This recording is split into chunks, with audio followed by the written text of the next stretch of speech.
Good morning India. दोस्तों नमस्कार। दोस्तों हमारे चैनल की कहानियाँ रोज़ाना सुनते रहने के लिए आप हमारे चैनल को सब्सक्राइब कर सकते हैं। इस वीडियो के पसंद आने पर आप इस वीडियो को लाइक कर सकते हैं। चलिए बस प्यारी सी कहानी को शुरू करते हैं। और हाँ, इस कहानी को सुनते वक्त आप ईयरफोन या फिर हेडफोन का उपयोग ज़रूर करें। इससे ना इस कहानी की ऑडियो आपको पसंद आएगी जब आपके कानों तक पहुँचेगी।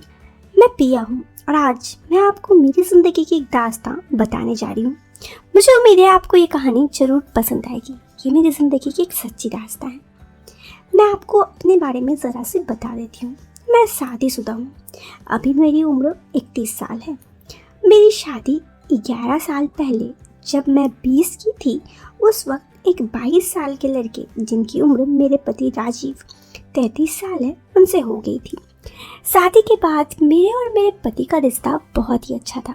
हम दोनों की अरेंज मैरिज हुई थी और उसी समय हमारी लाइफ की स्टार्टिंग थी, तो हम दोनों एक दूसरे के साथ खूब प्यार भरे रिश्ते साथ निभाए। हमारा एक 4 साल का बेटा भी है। अब मैं आपको अपने ज़िंदगी की जो ये कहानी है उस बारे में विस्तार से बताती हूँ। मेरी इस कहानी की नायिका मैं नहीं बल्कि कोई और है, रेशमा दी, जो मुझसे 4 साल की बड़ी है। वो मेरे से 4 साल बड़ी हैं। उनकी शादी मेरे से पहले हुई थी, लेकिन वो मेरे पति के साथ बहुत ही अच्छा और प्यारा रिश्ता था, जैसे जीजा साली का होता है। कभी ऐसा ना लगता कि वो मुझसे बड़ी है। हमेशा ऐसा लगता था जैसे वो उनकी छोटी साली है। ऐसे ही वक्त बीतने लगा। धीरे धीरे मेरे और पति के मेरे रिश्ते में सब कुछ सही चल रहा था, लेकिन जब से मैंने अपने बेटे को जन्म दिया था, मैं अपने काम वगैरह में थोड़ी सी व्यस्त होती गई। मेरे काम में व्यस्त हो जाने के कारण मेरे पति कभी कभी मुझे ये कहते भी कि तुम इतनी बिजी क्यों हो गई हो, लेकिन सब कुछ के चलते मेरी ज़िंदगी थोड़ी बदल सी गई। अब मैं अपने पति को समय नहीं दे पाती थी। खैर, ये सब नॉर्मल था। शायद सभी औरतों की ज़िंदगी में ऐसा होता है, लेकिन मेरी ज़िंदगी में कुछ ऐसा हुआ जो सब औरतों की ज़िंदगी में नहीं होता। हुआ कुछ यूँ कि उस दिन की बात है, मैं उस दिन अपने कमरे पे थी, तभी अचानक से दी आई, रेशमा दी। उसने मुझे आके सरप्राइज़ दिया। मैंने कहा, अरे तुम अचानक, तुम बताई नहीं। उसने कहा, अरे नहीं, मैंने राजीव भाई साहब को तो बताया था। ये बात सदमा सा लगा। दीदी की राजीव से बात हुई तो राजीव ने मुझे क्यों नहीं बताया। खैर, वो दी थी तो मैंने उनसे ज़्यादा बातचीत नहीं किया और कहा ठीक है, कोई दिक्कत नहीं। और ऐसे ही वक्त बीतने लगा। वो मेरे घर पर आए 4 दिन हो गए थे और इन 4 दिनों में मुझे बहुत ही अजीब लगने लगा था।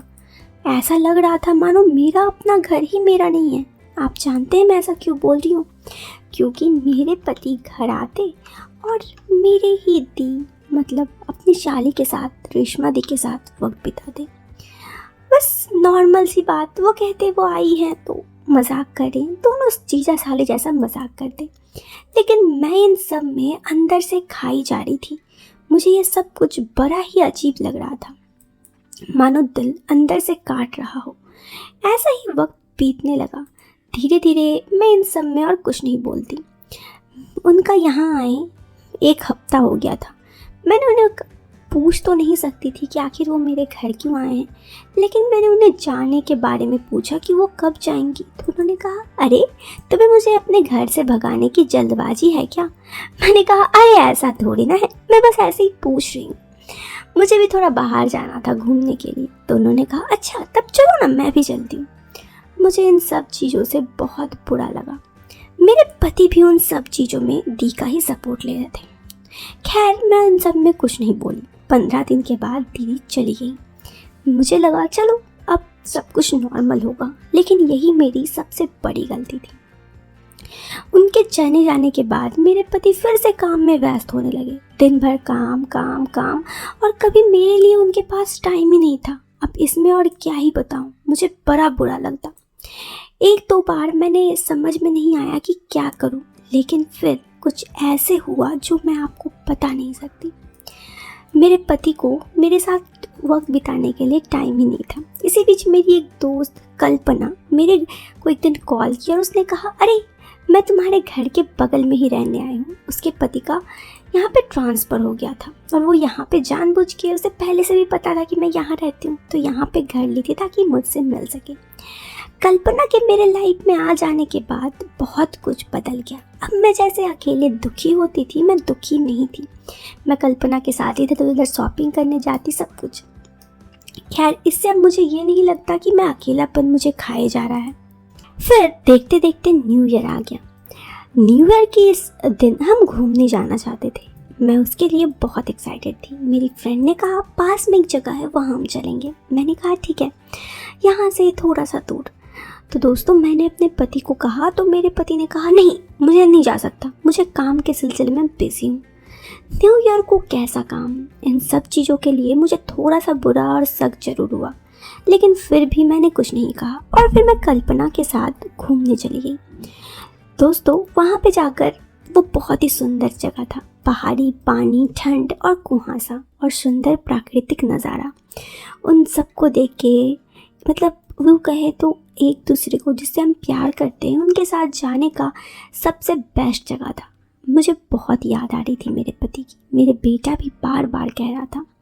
कल्पना मुझे खुश करने के लिए इधर उधर दिखा रही थी, लेकिन चाहे कुछ भी हो जाए, याद मुझे हमेशा सिर्फ मेरे पति की ही आ रही थी। तो इन सब को देखकर कल्पना ने मुझे कहा कि एक काम करो, हम घर चलते हैं। मैंने कहा नहीं यार, तुम अपना मूड क्यों ख़राब करोगे मेरे लिए, चलो। लेकिन मेरे मूड ख़राब होने की वजह से हम लोग घर आने लगे।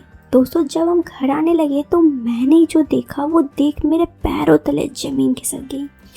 मेरे पति वहीं गए थे, मेरी दी रेशमा दी के साथ। मैं कभी नहीं सोच सकती थी कि मेरे पति मेरी ही दी के साथ मुझे इस तरह धोखा देंगे। उस चीज़ को मैंने देखा, लेकिन अनदेखा कर वहाँ से आ गई। फिर क्या था, उसके बाद से मैं इस सब को, मैंने अपने पति के फ़ोन चेक किया तो मुझे पता चला उन दोनों की इतनी सारी वीडियोस भी थी और दोनों ही मुझे चीट कर रहे थे। इन सबको पता होने के बाद भी दोनों अपने प्यार में गुल इस तरह खिला रहे थे कि मैं कुछ नहीं बोल सकती थी। लेकिन मुझे इतना पता था कि दोनों गलत कर रहे हैं। जिस दिन मैंने अपनी दी को पूछा तुम इतना क्यों कर रही हो, तो उसने कहा क्योंकि मैं तुम्हारे पति को प्यार करती हूँ और इसमें कोई गलती नहीं है। यह सुन मेरी आंखों से आंसू गिरने लगे। क्या इन 11 सालों में मेरे पति का प्यार ख़त्म हो गया? मेरे जहन में बस एक ही सवाल था। लेकिन ज़िंदगी आखिर ज़िंदगी है और कहते हैं दुनिया में प्यार कभी किसी को किसी मोड़ पे हो सकता है। इसलिए मैं उन दोनों के लाइफ से हट गई। हाँ, मैं अपने पति के साथ ही रहती हूँ, लेकिन बशर्ते अब उनके लाइफ से मुझे कोई लेना देना नहीं। मैं उन्हें कुछ नहीं कहती। बस मेरी जहन की जो कहानी थी दिल की, वो मैं आप लोगों से शेयर करना चाहती थी। दोस्तों, कैसी लगी ये प्यारी सी कहानी, आप हमें कमेंट बॉक्स पे कमेंट करके ज़रूर बताना। पसंद आई हो तो लाइक करना, चैनल पे पहली बार आए हैं तो सब्सक्राइब करना। मिलते हैं फिर एक नए वीडियो में एक नया इंटरेस्टिंग टॉपिक के साथ। Till then bye bye, take care, bye.